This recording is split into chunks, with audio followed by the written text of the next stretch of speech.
kalimat efektif itu harus memiliki dua syarat ya. Ini yang dua syaratnya. Jadi dia harus baik dan benar.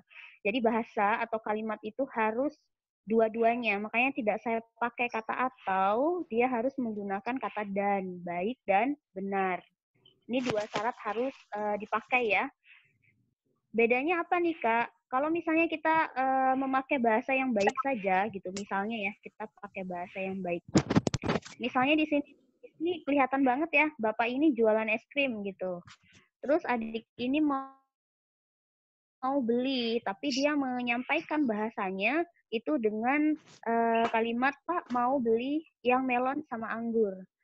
Kalimat yang disampaikan oleh pembeli ini kepada penjual itu adalah bahasa yang baik. Kenapa disebut bahasa yang baik? Karena dua orang ini itu sudah sepakat gitu, sudah paham bahwa adik ini tuh mau beli es krim meskipun bahasanya pakai istilah melon sama anggur. Gitu ya. Oke. Sedangkan untuk bahasa yang benar, itu bahasa yang harus mengikuti ejaan, harus baku gitu ya. Tanda komanya harus tepat, pemilihan katanya pun harus baku. Misalnya tadi kan dia pakai tidak pakai apa namanya, kalau sebelumnya ya ini nggak pakai kata saya gitu ya, kata saya dilesapkan. Sedangkan di kalimat yang ini ada kata saya. Bapak, saya mau membeli es krim rasa anggur, melon, dan jeruk gitu ya. Bakal lengkap, ada kata rasa juga. Tanda komanya pun begitu lengkap.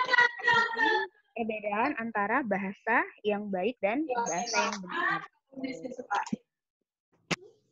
Kalian kan mungkin pernah ya kalau misalnya beli-beli apa gitu di warung gitu ya, itu kecenderungannya kalian menggunakan bahasa yang baik ya, karena kalian sama penjualnya sama-sama mengerti, oh mbak ini mau beli, bukan mau menyatakan misalnya Pak saya ayam gitu.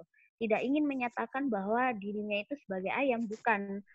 Penjual langsung tahu, oh mbak ini mau beli lauknya adalah ayam. Tuh, ini dasarnya ya.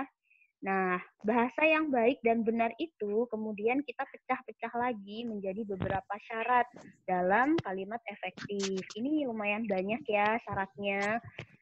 Nah, di sini yang pertama itu adalah paralel. Kalau dalam ilmu fisika kan paralel itu sejajar. Nah, dalam bahasa Indonesia juga ada nih yang harus sejajar. Sejajarnya itu pada apa Kak? Sejajarnya itu terletak pada imbuhan. Jadi kalian nanti ngeceknya, ini sudah saya berikan tips di situ ya. Perhatikan kalimat yang mengandung rincian dengan kata dan, garis miring atau. Jadi harus yang rincian ya.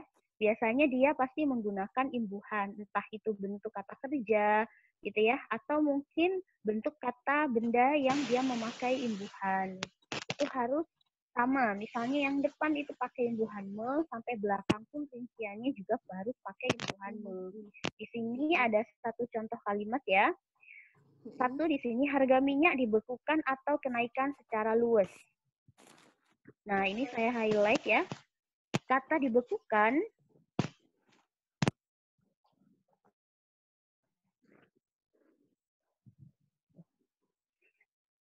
jadi kata dibekukan ini ya, ini tidak cocok dengan kata kenaikan. Ya, kalau adik-adik perhatikan dia tidak cocok. Kenapa? Karena yang satu menggunakan imbuhan di, yang satunya dia tidak pakai imbuhan di. Di posisi ini itu tidak sejajar atau tidak paralel. Oleh karena itu harus kita ubah menjadi sama kedudukannya. Nah, ini sama kita ubah ya. Dibekukan dengan dinaikkan. Jadi posisinya sama. Ini untuk paralel ya. Oke, jadi besok perhatikannya di rincian. Berikutnya untuk yang kedua, ini berkaitan dengan ketata bahasaan. Nah, ini perbedaan antara penggunaan imbuhan mei dan imbuhan mekan. Ya, kan bedanya cuma di akhiran saja ya, antara i sama yang kan. Nah, di sini sudah saya berikan tipsnya. Kalau kalian berjumpa dengan imbuhan me yang diakhiri dengan akhiran i, itu objeknya yang diam, ya, objeknya yang diam. Tapi kalau misalnya akhiran itu bentuknya kan, itu objeknya yang bergerak. Jadi bukan bukan dia yang diam ya. Nah, oleh karena itu di akhiran yang i itu pasti subjeknya yang bergerak. Gitu ya. Jadi lawannya seperti itu. Nah, di sini untuk lebih detailnya kita perhatikan contoh. Kalimat yang pertama, anak itu melempari mangga dengan batu. Di sini semuanya objeknya sama ya, ada mangga, subjeknya juga anak itu. Sayangnya di sini memakai predikat yang berbeda. Satunya pakai melempari, satunya pakai melemparkan. Kita lihat objeknya yang satu mangga, ini mangga. Nah, di sini anak itu melempari mangga dengan batu. Yang bergerak adalah subjeknya. Mangganya diam di pohon, ya, mangganya diam di pohon. Batunya kita lempar, gitu ya. Jadi ini maksudnya adalah objeknya yang diam, ya. Jadi lihatnya dari situ. Sedangkan yang kalimat yang kedua, anak itu melemparkan mangga itu ke dalam keranjang. Ya, ini mangganya mengalami pergerakan dari dipegang sama anak itu hingga masuk ke dalam keranjang. Itu bedanya ya. Jadi bedanya secara sekilas seperti itu karena nanti ada soal yang menanyakan terkait penggunaan fungsi mei dan mekan.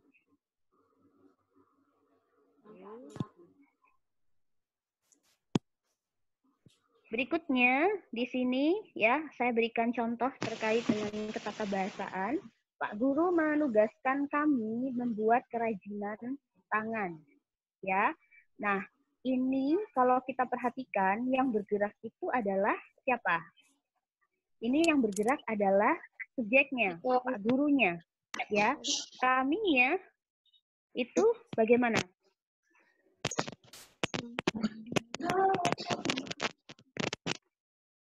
Kaminya diam gitu ya. Nah, oleh karena itu ini harus diganti menjadi apa? Harus diganti menjadi menugasi. Ya, menugasi kami membuat kerajinan tangan. Sementara yang ayah mewarisi itu harus kalian ganti menjadi mewariskan, gitu ya. Karena rumahnya yang berpindah. Objek rumah itu berpindah dari ayah ke saya. Itu. Jadi bukan ayahnya yang bergerak ya. Jadi perbedaannya di antara subjek dan objek, mana yang bergerak. Oke. Berikutnya. Nah, ini berikutnya yang tadi yang disampaikan oleh Hafiz Multazam ya. Jadi kalimat itu, rambu-rambunya yang harus kalian ingat, seperti yang kemarin di kalimat inti, dia harus lengkap subjek ditambah predikatnya. Dan di sini ada tiga kejadian gitu ya. Yang pertama itu subjeknya yang hilang. Yang pertama ini subjeknya yang hilang ya. Tanda-tanda kalau subjek di dalam sebuah kalimat itu hilang, itu bisa kalian cek gitu ya. Untuk kalimat tunggal, itu pastikan bahwa dia punya satu subjek dan satu predikat. Tapi kalau dia bentuknya kalimat majemuk, dia harus dua subjek, dua predikat, kemudian diikuti oleh konjungsi. Itu syarat mutlaknya. Nah, untuk tanda-tandanya itu selalu diganggu oleh kata-kata yang muncul di awal sebuah kalimat. Dia itu mengganggu. Oleh karena itu kamu hafalin kata-kata yang saya highlight ini ya. Jadi ada kata di, ke, dari, dalam, pada, berdasarkan, melalui, bagi nih ya. Kepada, yang, dengan. Ini kalau ada di awal kalimat, itu kalian harus mencurigai. Jadi belum divonis kalau kalimat itu tidak efektif, bukan ya. Jadi dicurigai dulu, jangan-jangan ini adalah kalimat tidak efektif. Umumnya ketika kata itu diawali dengan kata yang saya highlight warna kuning, itu dia selalu berubah menjadi keterangan. Jadi fungsinya bukan lagi sebagai subjek, tapi sebagai keterangan. Di sini saya sudah memberikan dua contoh kalimat 1 dan kalimat 2. Kalimat pertama, pada hari Minggu. Ini ya, pada hari Minggu. Terus ini juga pada penelitian ini. Ini dua kalimat yang sama-sama diawali dengan kata pada. Akan tetapi, Kalimat yang pertama itu kita sebut sebagai kalimat yang efektif. Sedangkan kalimat yang kedua itu kita sebut sebagai kalimat yang tidak efektif. Mengapa demikian, Kak? Kalau kalimat yang pertama itu pada hari Minggu berfungsi sebagai keterangan. Lalu di belakangnya itu tidak langsung diikuti oleh predikat, tetapi diikuti oleh kata ku. Ku di sini berfungsi sebagai ini ya, ku di sini berfungsi sebagai subjeknya. Sementara turut itu berfungsi sebagai predikat dalam kalimat ini. Jadi dia sudah lengkap ya. Belakangnya tidak perlu dihiraukan ketika memang sudah hilang. Yang diperhatikan adalah subjek dan predikat. Jadi belakangnya nggak usah. Nah, hal ini berbeda dengan kalimat yang kedua. Kalimat kedua itu kata menghasilkan itu adalah predikat. Ya, kalimat kedua itu predikat. Depannya pada penelitian ini berfungsi sebagai keterangan. Dalam konteks kalimat yang kedua, dia kehilangan unsur yaitu subjek. Cara mengubah kalimat ini supaya efektif gimana, Kak? Kalian bisa menghilangkan atau mencoret kata pada, itu sudah cukup mengubah kalimat ini menjadi efektif. Otomatis penelitian ini itu berfungsi sebagai subjek, menghasilkan itu berfungsi sebagai predikat. Gitu ya. Jadi kehilangan subjek dan predikat itu mudah banget dikenali. Umumnya kalau memang pembuat soal itu hilaf gitu ya. Kalau hilaf, dia pasti akan memberikan tanda koma. Tanda komanya di sini nih, ya. Yang saya kasih titik warna merah, itu tanda komanya di situ. Pada penelitian ini, koma, biasanya kayak gitu ya. Kalau sudah benar, itu biasanya ada tanda koma untuk memisahkan dua bagian, yaitu bagian keterangan dengan bagian subjeknya. Tapi kalau memang itu tidak ada, ya kalian harus jeli ya, lihat di bagian depan. Oke. Berikutnya, ini lengkap subjek dan predikat tapi subjeknya ganda. Kalau yang tadi itu subjeknya hilang, kalau sekarang subjeknya ganda. Biasanya tips untuk untuk mengerjakan soal yang subjek dan subjeknya yang ganda itu kalau dia ada pronomina di tengah-tengah kalimat ya atau pronomina sebelum predikat. Tapi sebelumnya masih ada kata yang lain. Maksudnya gimana, Kak? Ini di sini ada kata saya. Nah, kata saya ini sebelum predikat tapi setelah subjek ya. Subjeknya itu adalah kata soal itu. Nah, ini soal itu ini berfungsi sebagai subjek, kurang jelas itu berfungsi sebagai predikat. Kata saya itu membuat subjeknya menjadi double. Sudah ada soal itu, kemudian ditambah dengan kata saya. Nah, oleh karena itu, ini kata saya harus dieliminasi dalam kalimat ini, dari kalimat ini, supaya dia menjadi kalimat yang efektif. Gitu ya. Lalu, yang kedua, ini sudah tidak berbicara masalah subjek, tapi kita masalah predikatnya. Predikat yang hilang. Oke, jadi kalau predikat ganda itu tidak pernah terjadi. Kalaupun misal ada kalimat yang dia punya dua kata kerja jadi satu dalam sebuah kalimat, itu bukan berarti predikatnya ganda, gitu ya. Dia menggunakan frasa predikat. Jadi harus berhati-hati di bagian situ. Ini subjeknya, ya. Ini subjeknya itu adalah rumah kami yang terletak di Kampung Kumuh. Ini subjeknya secara keseluruhan. Dia terganggu oleh kata yang. Jadi adik-adik bisa ngeceknya itu ada kata yang setelah subjek, gitu ya. Nah, dia kalimat ini masih berupa klausa. Jadi belum ada predikat di belakangnya. Ini kan masih satu paket ya, rumah kami yang terletak di Kampung Kumuh. Nah, itu kenapa gitu ya? Kebanjiran kah atau seperti apa gitu ya? Jadi cara efektifnya bisa menghilangkan kata yang di sini, rumah kami subjek terletak sebagai predikat gitu, atau kata yang dipertahankan kemudian belakangnya itu kalian tambah dengan predikat tersendiri atau predikat khusus gitu ya. Misalnya kebanjiran atau kebakaran gitu. Itu biar kalimatnya menjadi lengkap. Oke, berikutnya, sorry. Berikutnya ini pemakaian konjungsi. Nah, ini adik-adik bisa menghafalkan ya. Dalam artian pemakaian konjungsinya ini sudah sepaket gitu ya. Ini yang saya berikan rumus itu yang benar-benar sepaket dan nggak bisa diganti. Ini sudah saya berikan di sini ya, di kolom tips sudah saya warnai pink.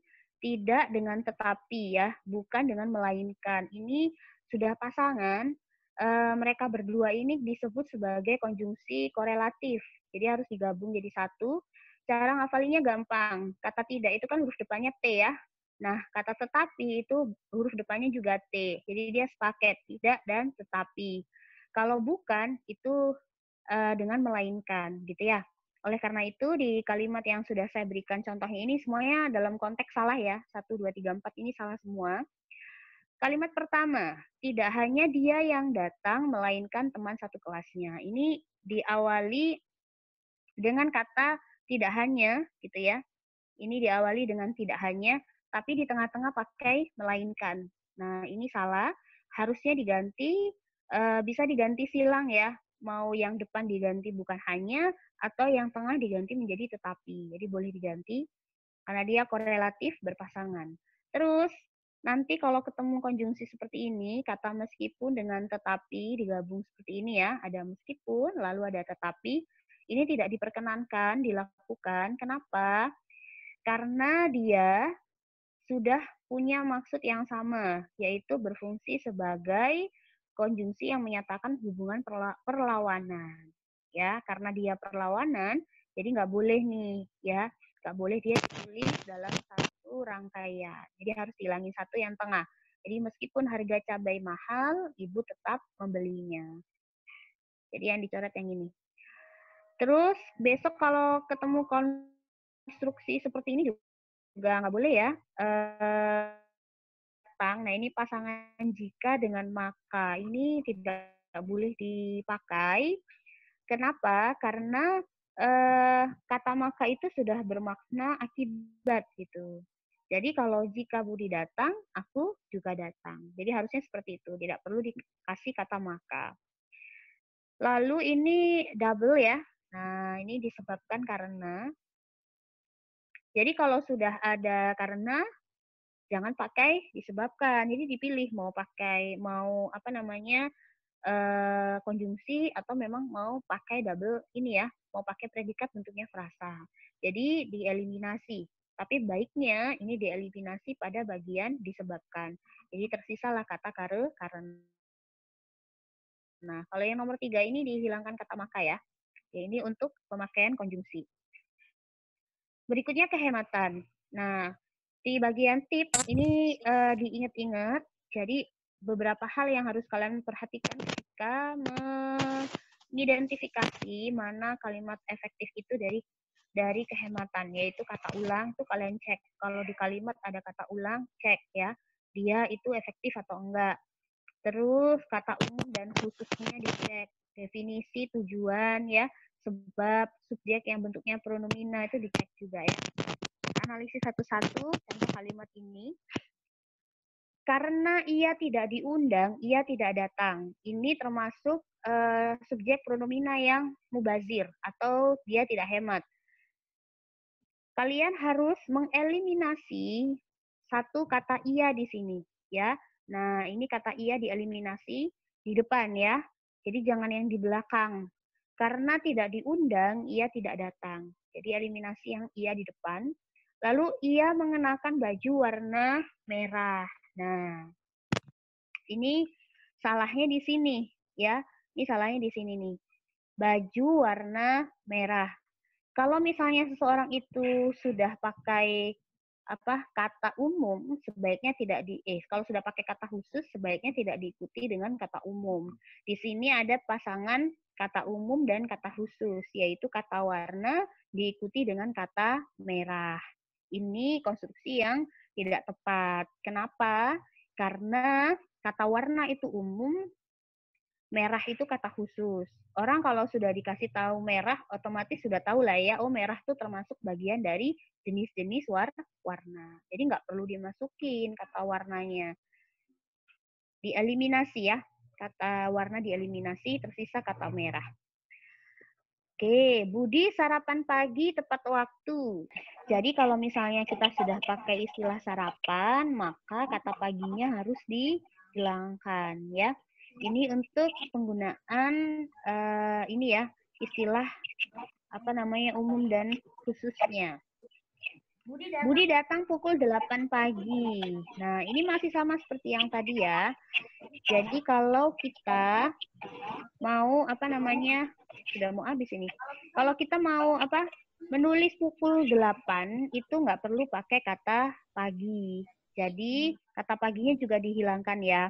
Terus kapan Kak kata pagi dipakai? Kalau di poin 4 itu dipakai kalau gitu ya. Misalkan nih kalian nulisnya bentuknya nggak seperti ini 08.00 tapi benar-benar angka 8 gitu ya.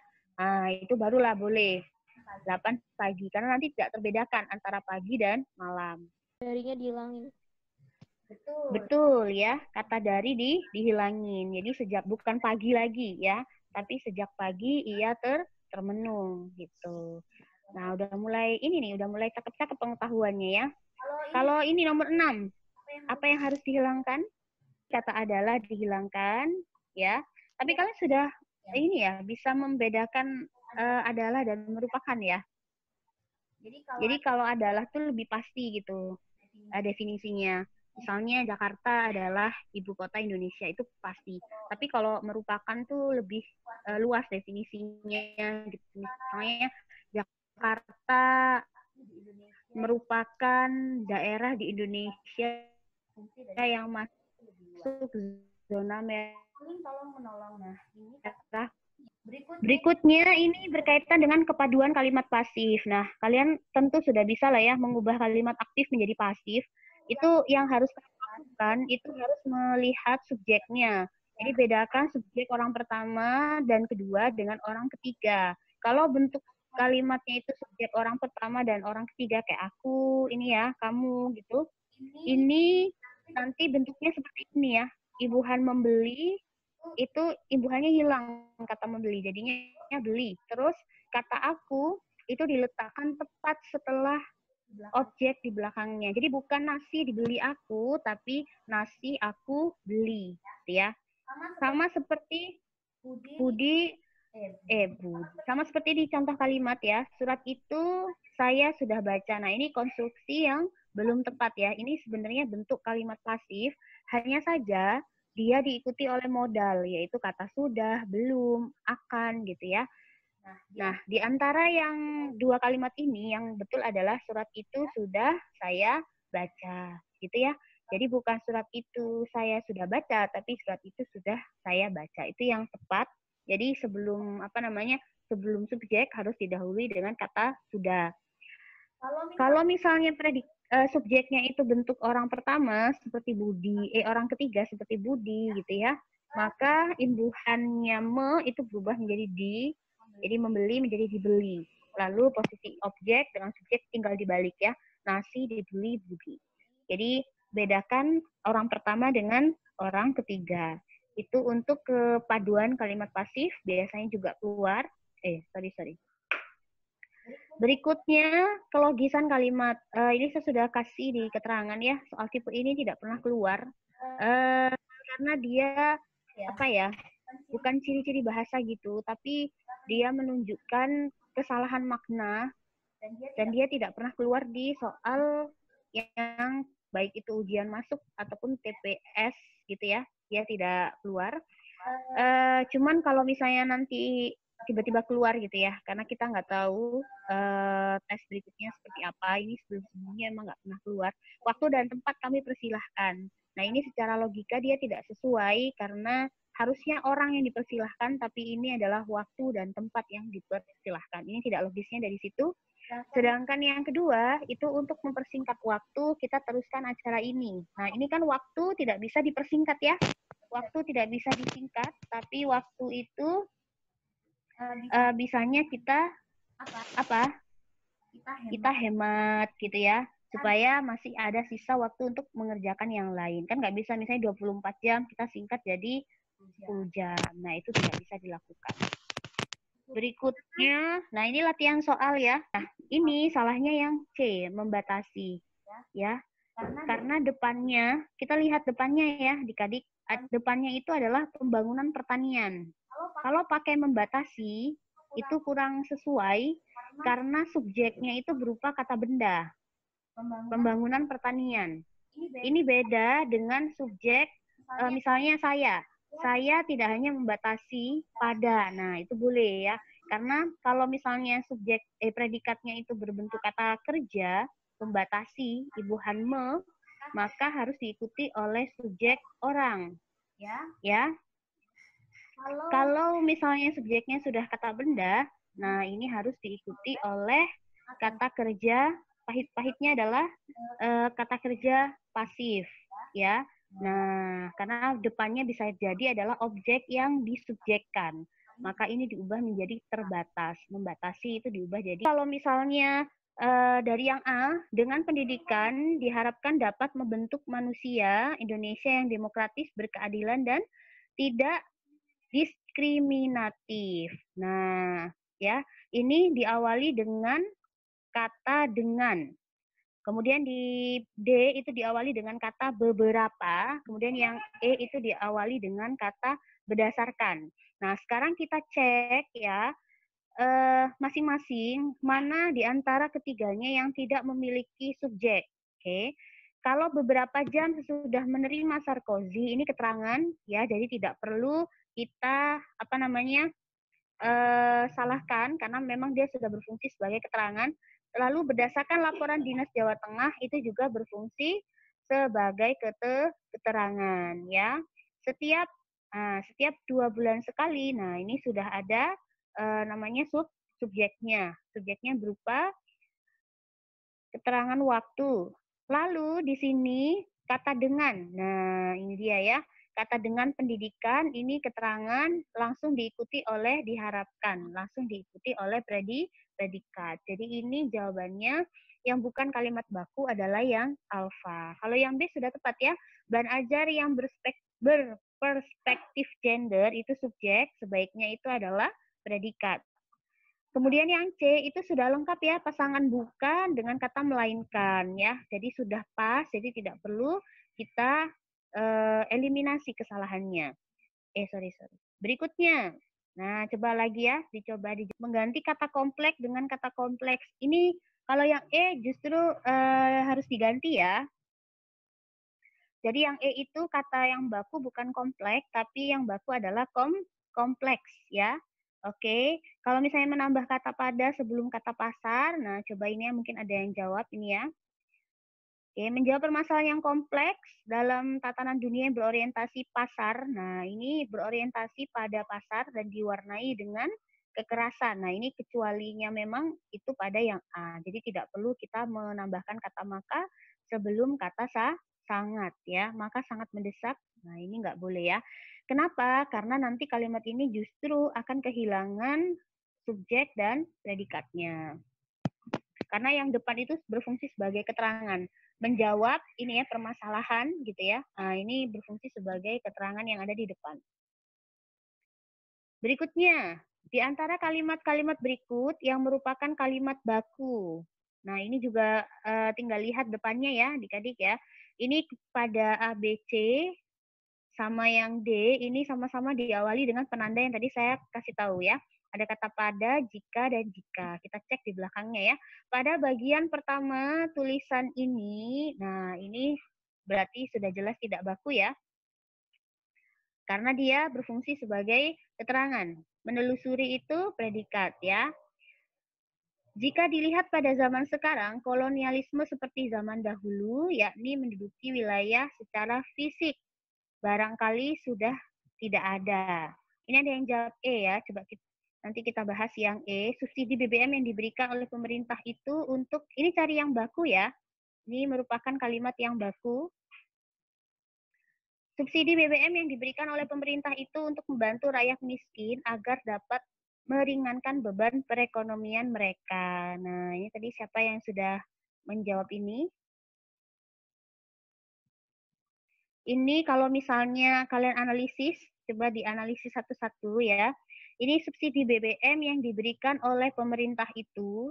Nah, ini kan berfungsi sebagai subjek ya. Terus di sini diikuti oleh untuk membantu rakyat miskin, ini keterangan, lalu diikuti dengan agar dapat meringankan beban perekonomian mereka. Nah, ini juga berfungsi sebagai keterangan ya. Jadi tidak bisa kita jadikan sebagai opsi jawaban ya. Yang B, jika dilihat pada zaman sekarang, kolonialis ini kan sebagai anak kalimat ya. Kolonialisme seperti zaman dahulu, ini subjeknya ya, yakni menduduki wilayah secara fisik, ini diapit oleh dua keterangan gitu ya. Nah, ini sudah diapit oleh dua keterangan, berarti dia adalah keterangan tambahan untuk apa? Untuk kolonialisme. Kemudian barangkali sudah tidak ada. Nah, ini berfungsi sebagai predikatnya. Jadi dia sudah efektif ya. Jika disajikan secara lebih rinci dan lebih operasional, nah ini sebenarnya dia sudah diawali oleh kata yang tidak efektif. Sebenarnya kalau ejaan itu udah termasuk menyebabkan dia menjadi tidak efektif ya. Bab 3 laporan penelitian ini akan memberikan informasi yang lengkap kepada pembacanya. Nah, ini ya, tidak efektifnya di sini. Sebelum moderator memberikan kesempatan kepada peserta seminar untuk bertanya, terlebih dahulu meminta pemakalah. Nah, ini ya, ini apa namanya? Tidak jelas kedudukan predikatnya itu yang mana, ya. Terlebih dahulu meminta, nah ya sama menyajikan itu juga predikat. Jadi dia memiliki dua predikat sehingga menyebabkan kesalahan, ya.